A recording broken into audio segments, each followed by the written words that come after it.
Hello दोस्तों, HDFC top 100 का review हम करने वाले हैं, खासकर उस समय में जब प्रशांत जैन साहब जो कि फंड मैनेजर इसके हैं लगभग 19 सालों से, उन्होंने रिजाइन किया हुआ है। तो फंड को समझेंगे, फंड मैनेजर जो प्रशांत जैन साहब है उन्होंने जॉब छोड़ा है तो उसके बाद क्या इंपैक्ट पड़ेगा उसको हम समझने की कोशिश करेंगे। पोर्टफोलियो को समझेंगे, इस पोर्टफोलियो में टॉप 10 स्टॉक्स कौन से हैं अभी रिसर्च करेंगे, रिव्यू करेंगे दोस्तों। तो देखिए, सबसे पुराने इंडिया में जो म्यूचुअल फंड है उनमें से एक है लार्ज कैप का फंड एचडीएफसी टॉप 100 और अक्टूबर 11 1996 से है। अब ये समझना बहुत जरूरी है, अगर आप म्यूचुअल फंड में इन्वेस्ट करते हैं तो ये लार्ज कैप कैटेगरी को बिलोंग करता है। अब लार्ज कैप की क्या डेफिनेशन है समझ लीजिए। फंड 100 रुपए मैनेज करता है, ठीक है। जैसे यहां पर इस केस में फंड 21,500 करोड़ के आसपास एसेट्स जो है मैनेज करता है। तो 80%, ठीक है, मिनिमम 80% जो है लार्ज कैप स्टॉक्स में पैसा वो इन्वेस्ट करेंगे। और लार्ज कैप स्टॉक्स कौन से हैं? जो टॉप की 100 कंपनियां हैं उन्हें लार्ज कैप कहा जाता है बाय डेफिनेशन। अब टॉप की 100 कंपनियां जैसे रिलायंस हो गया या आईटीसी हो गया, इंफोसिस, टीसीएस, कोल इंडिया, ये सब कुछ कंपनियां हैं जो टॉप की कंपनीज हैं, जो लार्ज कैप की कंपनीज हैं। तो फंड उन जो इन्वेस्टर्स जो लार्ज कैप में समझना चाहते हैं, अपना इन्वेस्ट करना चाहते हैं, उनको केटर करता है। और जहां तक मेरा एक्सपीरियंस है कि कोई भी इन्वेस्टर बिल्कुल अगर कोई मार्केट में नए आए हैं, इक्विटी मार्केट में, तो लार्ज कैप या फिर अगर आप जो ईटीएफ्स हैं, लार्ज कैप ईटीएफ्स या फिर जो निफ्टी ईटीएफ है, निफ्टी 20 है, वहीं से ही शुरुआत करें तो आपके लिए ज्यादा सही हो सकता है। अगर आप बिल्कुल मार्केट में नए हैं, बहुत पता नहीं है, सीधा स्मॉल कैप पे किसी भी म्यूचुअल फंड में आपने इन्वेस्ट कर दिया तो वोलाटिलिटी बहुत रह सकती है, तो इनिशियल एक्सपीरियंस बहुत अच्छा नहीं हो सकता है। तो इसीलिए आपको हमेशा रिस्क को भी ध्यान में रखना है, ठीक है। अब फंड जो है उसका उद्देश्य है बेंचमार्क को बीट करना, और बेंचमार्क क्या है? Nifty 100 TRI. अब बहुत सारे, जो मैं भी जब वेल्थ मैनेजमेंट करता था तो बहुत सारे क्लाइंट्स मुझे मिलते थे, कहते थे कि दीपक मुझे बताइए कौन सा फंड है मुझे 16% रिटर्न दे या 18% हर साल रिटर्न मुझे देता रहे अगले 4 साल 5 साल तक। मेरा उत्तर यही होता था कि ऐसा कोई भी फंड नहीं है और किसी भी फंड के लिए पॉसिबल नहीं है हर साल 16 या 18% का रिटर्न देना। अब फंड्स जो है हमेशा कोशिश करेंगे अपने बेंचमार्क को बीट करने की। अब समझ लीजिए कोई बहुत ही खराब साल गया इक्विटी मार्केट के लिए, और समझ लीजिए निफ्टी का रिटर्न, हाइपोथेटिकली निफ्टी का रिटर्न -5% है, ठीक है, नेगेटिव रिटर्न है।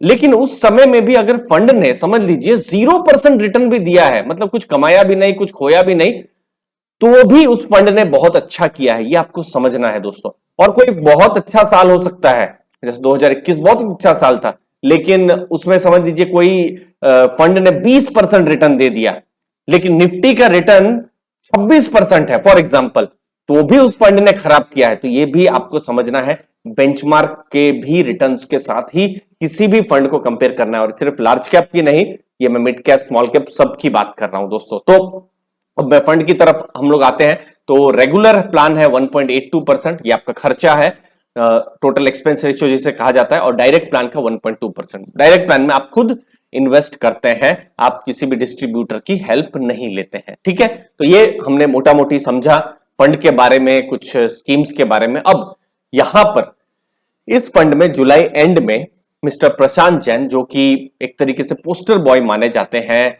जो म्यूचुअल फंड इंडस्ट्री के हैं, क्यों? क्योंकि बहुत कम लोग इस इंडस्ट्री में लॉन्ग टर्म सरवाइव कर पाए हैं, और मिस्टर जैन साहब लगभग 30 साल उन्होंने सरवाइव किया, जो कि एक बहुत बड़ी बात है। जब सेबी बिल्कुल उस समय में ना के बराबर थे, 1993 94, उस समय में जब इक्विटी मार्केट में डीमैट जैसी सिचुएशन नहीं थी और उस समय से वो फंड में काम कर रहे हैं, तो एक कॉन्फिडेंस भी बढ़ता है इन्वेस्टर का, इतने लॉन्ग टर्म से फंड को देख रहे हैं। इनफैक्ट इस फंड को 2003 से देख रहे हैं। इसके अलावा दो बड़े फंड एचडीएफसी फ्लेक्सी कैप और एचडीएफसी बैलेंस्ड एडवांटेज फंड को भी वो मैनेज कर रहे थे। तीनों फंड मिलाकर लगभग 1 लाख करोड़ के आसपास वो पैसा मैनेज कर रहे थे, जो कि अपने में एक बहुत बड़ा एक फीट आप मान सकते हैं। तो उनका एक एक्सपीरियंस बहुत था, और एक्सपीरियंस उन्होंने मार्केट और मार्केट की साइकिल्स का भी देखा था। मार्केट की साइकिल्स का मतलब दोस्तों, जैसे 99 2000 में डॉट कॉम का एक बूम आया था, 2007-8 में आपने देखा होगा, अगर आप पुराने इन्वेस्टर थे तो इंफ्रास्ट्रक्चर और पावर सेक्टर के स्टॉक बहुत चढ़ रहे थे। तो उन्होंने इन सब चीजों को अवॉइड किया। मतलब बहुत बार होता है एक फैड को चेज किया जाता है और उसके कारण से उन्होंने लॉसेस होते हुए बचाए। और ये एक उनकी एक यूनिक पर्सनालिटी थी। वो एक अपनी फिलॉसफी पर चलते थे, लॉन्ग टर्म फिलॉसफी पर चलते थे, जिसके कारण से वो अपने पोर्टफोलियो में चेंजेस बहुत नहीं करते थे। और वो चीज मैं आपको इस डेटा से आपको दिखाऊंगा। ये क्या है? Portfolio turnover ratio. Portfolio turnover क्या रेशियो होता है समझ लीजिए कि फंड कोई 100 रुपया मैनेज करता है, ठीक है। मुझे उम्मीद आपको वैल्यू मिल रही है, आप समझ में आ रहा है दोस्तों। चैनल को जरूर सब्सक्राइब करके रखिएगा, ठीक है। अब 100 रुपया फंड मैनेज करता है। अब 100 रुपए में से फॉर एग्जाम्पल अगर वो पूरे साल में वो फंड 100 में से 100 रुपए का खरीद बेच अगर वो कर दे, ठीक है, तो इसका मतलब है जो टर्नओवर हो गया उसका 100 का 100 ही रह गया, ठीक है, जो कि हाई टर्नओवर कहा जाएगा। आप यहां देख पा रहे हैं, ठीक है, ये देखिए ये सब डिवाइड हो गया, 100 का 100 ही हो गया। मतलब एक तरीके से फंड नहीं है, वो फंड मैनेजर ट्रेडर की तरह है, ठीक है। तो इसीलिए टर्नओवर जितना कम हो उतना अच्छा। तो जैसे यहां 100 है, 100 रुपया कोई भी फंड मैनेज कर रहा है, लेकिन 100 रुपए में समझ लीजिए फंड ने सिर्फ 15 या 16 रुपए का ही जो स्टॉक्स हैं खरीदे या बेचे, बहुत कम चेंजेस किए। तो इसको पॉजिटिव माना जाता है। यहां बताया जाता है कि फंड मैनेजर क्या एक फिलॉसफी है, अप्रोच है, लॉन्ग टर्म के बारे में सोच रहे हैं। और यही चीज आपको इन सब डेटा से मिलेगी। देखिए बहुत 15, 16, 17 के आसपास ही है। कुछ ऐसे ही समय आए हैं जहां पर वो 40, 50 के आसपास गए हुए हैं, लेकिन आप देख सकते हैं ये 30, 35 से नीचे ही है। और ये 30, 35 से नीचे हो तो किसी भी फंड के लिए पॉजिटिव माना जाता है। और ये प्रशांत जैन साहब की एक खासियत थी, ठीक है। लेकिन इसके कारण से फंड ने सफर भी किया है 2019 में, 2020 में, जहां पर रिटर्न्स जो थे बहुत अच्छे नहीं आए थे। खैर अब नई टीम आई है। अब नई टीम में इन्वेस्टर्स को क्या देखना है, क्या समझना है, तो देखिए सबसे पहला नाम है मिस्टर नवनीत मुनोत, जो कि सीईओ है, जो इससे पहले एसबीआई म्यूचुअल फंड में थे, ठीक है। फिर मिस्टर चिराग सेतलवाद जो प्रशांत जैन साहब की जगह लेंगे, वो चीफ इन्वेस्टमेंट ऑफिसर रहेंगे। तो ये भी पुराना नाम नहीं है, क्योंकि वो एचडीएफसी म्यूचुअल फंड के साथ ही जुड़े हुए हैं। और एचडीएफसी मिड कैप अपॉर्चुनिटीज या एचडीएफसी स्मॉल कैप में अगर आपका इन्वेस्टमेंट है तो उनके फंड मैनेजर चिराग साहब ही है, ठीक है। तो ये एक कॉन्फिडेंस बैठता है। मिस्टर नवनीत मुनोत जो है सीईओ है, ये कॉन्फिडेंस की बात है कि एसबीआई का और उससे पहले का भी उनका लॉन्ग टर्म का एक्सपीरियंस रहा है। अब फंड को कौन मैनेज करेगा? जो फंड मैनेजर है मिस्टर राहुल बैजाल, ये सुंदरम म्यूचुअल फंड को इससे पहले मैनेज करते थे। और लार्ज कैप के बारे में उनका एक अच्छा खासा जो है एक थॉट प्रोसेस है, ऐसा जो भी मैंने पढ़ा हुआ है। तो अभी एज एन इन्वेस्टर अगर मेरे पास ये फंड हो, ठीक है, अभी मेरे पास ये फंड नहीं है बट मेरे पास एचडीएफसी फ्लेक्सी कैप है, बट मैं वहां क्या कर रहा हूं, मैं सिर्फ मॉनिटर कर रहा हूं। क्योंकि यहां पर कोई भी फंड मैनेजर चेंज अगर होते हैं, ठीक है ना, तो ऐसा नहीं है कि हम लोग कोई भी स्टॉक या फिर म्यूचुअल फंड बेच दें। ये तो ऐसा हो गया कि कोई भी एक कंपनी है, कंपनी के सीईओ ने कल रिजाइन किया या किसी भी बोर्ड मेंबर ने रिजाइन किया और हमने कल वो स्टॉक बेच दिया। हम लोग ऐसा नहीं करते हैं, ठीक है ना।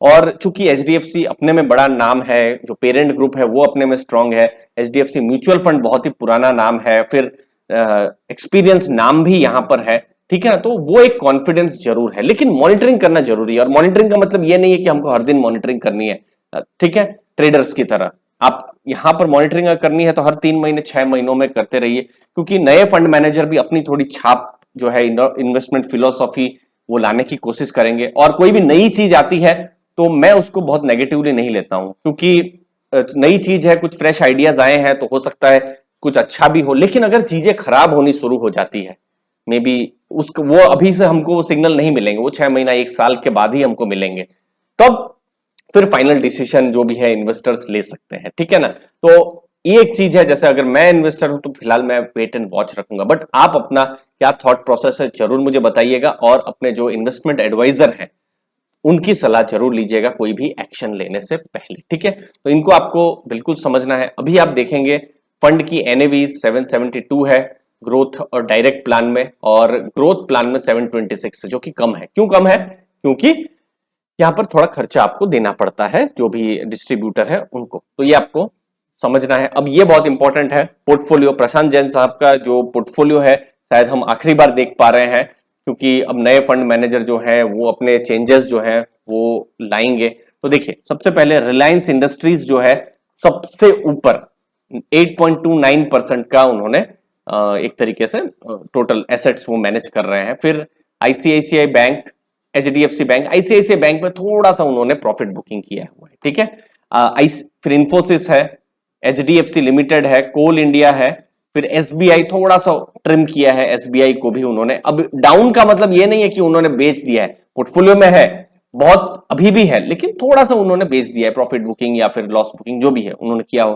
फिर आईटीसी, फिर एनटीपीसी और एलएनटी में भी, एलएनटी 10वें नंबर पर है, वहां पर भी थोड़ा सा प्रॉफिट बुकिंग जैसा लग रहा है। अब लास्ट में उन्होंने क्या बाई और सेल किया है, अब कोई भी नया स्टॉक उन्होंने खरीदा नहीं है, लेकिन ऑलरेडी पोर्टफोलियो में जो स्टॉक्स थे, ठीक है ना, वहां पर उन्होंने कुछ स्टॉक्स में और खरीदारी की है, ठीक है। जैसे ओएनजीसी को और खरीदा है उन्होंने इस मार्केट में, फिर टेक महिंद्रा को और उन्होंने खरीदा है, हिंडाल्को और एलआईसी में भी बाइंग की है, और माइनस सेल कहां पर किया हुआ है, अगेन ये सब पोर्टफोलियो से बाहर नहीं हुए हैं, लेकिन पोर्टफोलियो में थोड़ा ट्रिम हो गए हैं, ठीक है।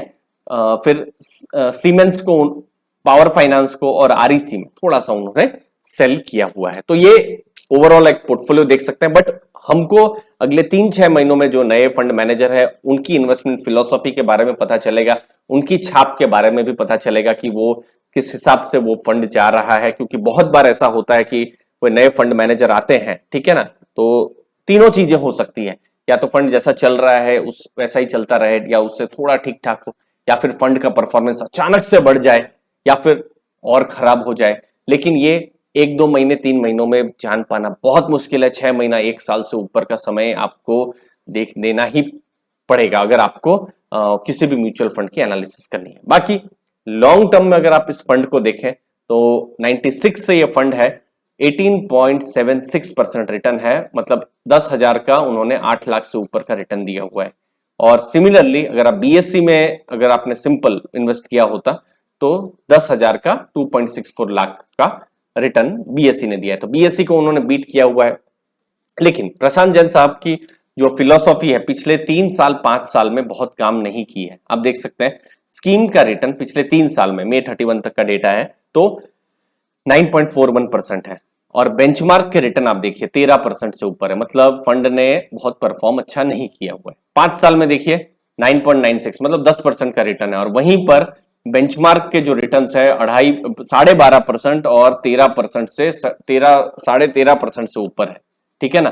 तो फंड कहीं ना कहीं एक स्ट्रगल कर रहा था, जो हमको पता चल रहा है, जो हमने बात की ना 2019-20 में फंड ने अच्छा खासा यहाँ पर स्ट्रगल किया हुआ है। लेकिन यस, पिछले 1 साल में फंड ने एक अच्छा बाउंस बैक किया हुआ है, खासकर कोविड के बाद से 2021 में, क्योंकि उनकी वैल्यू स्ट्रेटेजी थी। वैल्यू स्ट्रेटेजी में कुछ पीएसयू के भी स्टॉक्स थे और जो परफॉर्म नहीं कर पा रहे थे, लेकिन ऐसा भी नहीं है कि फ्रस्ट्रेशन में उन्होंने सबको बेच दिया, पोर्टफोलियो में उन्होंने रखा ही, और वो स्टॉक्स एक्चुअली में आप देखेंगे 2021 में 22 में अच्छा किए हैं। तो स्कीम का रिटर्न अभी आप देखेंगे मई 31 तक अभी 9.16% है, और बेंचमार्क रिटर्न 7.5% है, और एडिशनल बेंचमार्क का रिटर्न जो है 8.5% से थोड़ा कम है। तो अभी फंड अच्छा कर रहा है इनफैक्ट, और अभी नए फंड मैनेजर आ रहे हैं। इंटरेस्टिंग रहेगा कि वो किस हिसाब से इस फंड को फर्दर जो है जो अपना फंड को आगे ले जा रहे हैं, कैसा ले जा रहे हैं। तो इन सब चीजों को दोस्तों आपको ध्यान में रखना है। किसी भी म्यूचुअल फंड में बिल्कुल भी हरी से, किसी भी जल्दी से डिसीजन लेना एक सही नहीं एक अप्रोच है। फंड मैनेजर गए हैं, जो कि एक बहुत बड़ा न्यूज है, क्योंकि प्रशांत जैन साहब बहुत बड़ा नाम थे इंडस्ट्री में। तो इस वीडियो में मुझे उम्मीद है आपको वैल्यू मिली होगी, आपको आइडिया आया होगा, आपको फंड्स के बारे में, म्यूचुअल फंड्स के बारे में समझ में आया होगा। कोई भी आपके डाउट हो जरूर क्वेश्चन करिएगा, अपना एसेट एलोकेशन को हमेशा समझिएगा, और सबसे इंपॉर्टेंट अपने जो फाइनेंशियल एडवाइजर हैं उनकी सलाह जरूर लीजिएगा कोई भी डिसीजन लेने से पहले। धन्यवाद आपके समय के लिए, थैंक यू दोस्तों।